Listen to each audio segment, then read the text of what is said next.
14 साल का धर्म अपनी माँ के साथ एक बड़े शहर के बाहर छोटे से घर में रहता था। धर्म की माँ की तबीयत नहीं ठीक रहती थी। उन्हें लंग्स की बीमारी थी जो कि दिन ब दिन और भी सीरियस होती जा रही थी। पर अपना घर चलाने के लिए और अपने बेटे को अच्छी एजुकेशन देने के लिए वो सिलाई का काम करती थी। धर्म 7th क्लास में पढ़ता था।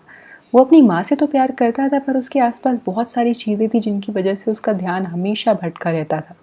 जब धर्म की माँ उसे पानी भर कर लाने के लिए कहती तो वो कहता, बस 10 मिनट में जा रहा हूँ। वो अपना बिस्तर पर पड़े पड़े मोबाइल फ़ोन देखता रहता और 10 मिनट कभी पूरे ही नहीं होते। फिर उसकी माँ खुद ही जाकर पानी भर के लेकर आती। जब धर्म की माँ उसे बाजार से सब्जी लाने को बोलती तो वो कहता कि अभी अपने दोस्त से फ़ोन पर ज़रूरी बात कर रहा है और कुछ देर बाद जाएगा।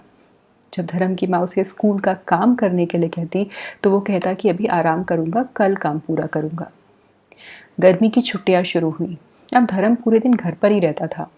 वो या तो अपना समय मोबाइल फ़ोन पर गेम खेलने में बिताता या बिस्तर पर पड़े पड़े घंटों सोकर, और बाकी समय अपने दोस्तों से फ़ोन पर बात करता रहता। उसे दिन में सपने देखने की भी आदत हो गई थी। जब भी वो आसमान में एरोप्लेन जाते हुए देखता तो वो सोचता कि वो भी एक दिन सूट बूट पहनकर उस प्लेन में बैठेगा, बड़े से घर में रहेगा और बड़ी कार खरीदेगा। बस वो सपने ही देखता रहता था। उसके बारे में कुछ करने का कभी नहीं सोचता। 3 दिन से उसकी माँ की तबीयत बिगड़ रही थी।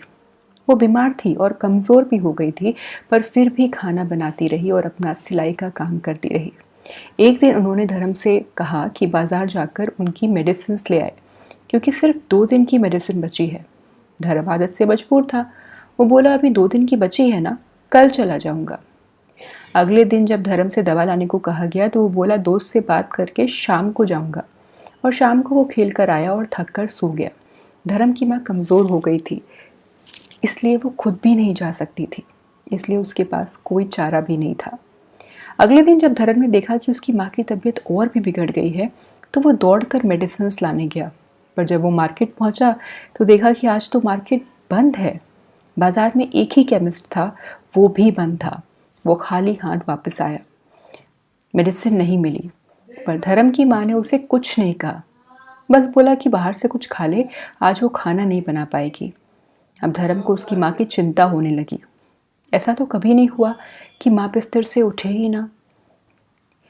वो अपने पड़ोसी के पास गया जो कि रिक्शा चलाता था। धर्म ने उससे माँ को हॉस्पिटल ले जाने के लिए मदद मांगी। पड़ोसी बोला, आधे घंटे में चलता हूँ। आधे घंटे बाद धर्म फिर से गया, पर वो रिक्शा वाला बोला कि खाना खाकर थोड़ा आराम करके तब चलता हूँ। धर्म को बहुत गुस्सा आया, पर उसे पता था कि इस वक्त सिर्फ वही एक इंसान था जो उसकी हेल्प कर सकता था। धर्म परेशान होकर चुपचाप अपनी माँ के पास बैठा था।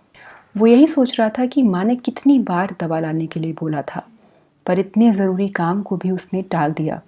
उसे विश्वास नहीं हो रहा था कि आखिर उसने ऐसा कैसे किया। उसने माँ से कहा कि जब मैं तुम्हारे बताए गए कामों को टालता था तो तुम्हें मुझ पर गुस्सा होना चाहिए था, तो क्यों तुमने मुझे कुछ नहीं कहा। इस पर उसकी माँ बोली कि बेटा, अगर तुम पर नाराज़ होती तो तुम भी तो गुस्सा होते ना, मुझसे झगड़ा करते। ऐसी बातों का एहसास अक्सर भगवान खुद ही कराते हैं, किसी और के समझाने से समझ नहीं आता है। तभी वो रिक्शे वाला अपना रिक्शा लेकर धर्म के घर आ पहुंचा और वो उन दोनों को लेकर हॉस्पिटल चला गया। हॉस्पिटल में जब धर्म की माँ का इलाज चल रहा था तो धर्म बाहर बैठकर वो सारे मोमेंट्स याद कर रहा था जब जब उसकी माँ ने उससे कुछ काम करने के लिए कहा, और कभी दोस्त से बात करने के लिए, कभी मोबाइल चलाने के लिए, तो कभी सोने के लिए उसने माँ की हर बात टाल दी।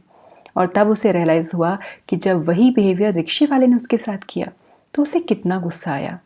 उसे रियलाइज़ हुआ कि वो बिज़ी नहीं था, उसे बस चीज़ों को टालने की आदत हो गई थी। धर्म की माँ की बीमारी के साथ साथ धर्म के दिमाग का भी ट्रीटमेंट हो गया। उसे अपनी सारी गलतियों का एहसास हो गया। धर्म की माँ 2 दिन बाद हॉस्पिटल से घर वापस आ गई। डॉक्टर ने धर्म को बोला कि वो अपनी माँ का ध्यान रखे और उन्हें टाइम टाइम पर मेडिसिन दिलाता रहे। कुछ दिन बीत गए। एक दिन धर्म अपने कमरे में अपना स्कूल का काम कर रहा था। उसकी माँ उसे देखकर खुश थी कि बेटा मन लगाकर पढ़ाई कर रहा है। उसकी माँ ने उसे खाने के लिए बुलाया, पर धर्म ने बोला कि वो काम ख़त्म करके ही खाना खाएगा। खाना खाने के बाद धर्म को मोबाइल गेम खेलने की इच्छा हुई। उसकी माँ ने भी बोला कि 10 मिनट आराम कर लो फिर काम करना, पर धर्म ने अपने आप से कहा कि 10 मिनट काम कर लेता हूँ, फिर सोचूंगा कि गेम खेलना है या आराम करना है। उसकी माँ हैरान थी 1 घंटा बीत गया था खाना खाए हुए। धर्म अभी भी अपने काम में पूरी तरह से व्यस्त था। रात को जब धर्म किचन में अपनी माँ की हेल्प करा रहा था, तभी उसके फ्रेंड का फ़ोन आया, जिससे धर्म पहले घंटों बात करता रहता था। पर धर्म ने उसका फ़ोन ये सोचकर काट दिया कि वो खाना खाने की बात करेगा। पर खाना खाने के बाद उसे अपने दोस्त को कॉल करने की इच्छा ही नहीं हुई और वो सो गया। धर्म की माँ बहुत खुश थी क्योंकि उनके बेटे ने एक बहुत ही ज़रूरी बात सीख ली थी। वो अभी भी चीज़ों को टाल रहा था, पर ज़रूरी काम को नहीं, उन चीज़ों को जो कम ज़रूरी या फालतू थीं। वो बहुत स्मार्ट हो गया था। पर धर्म की माँ को विश्वास था कि अब उनका बेटा प्लेन में ज़रूर बैठेगा।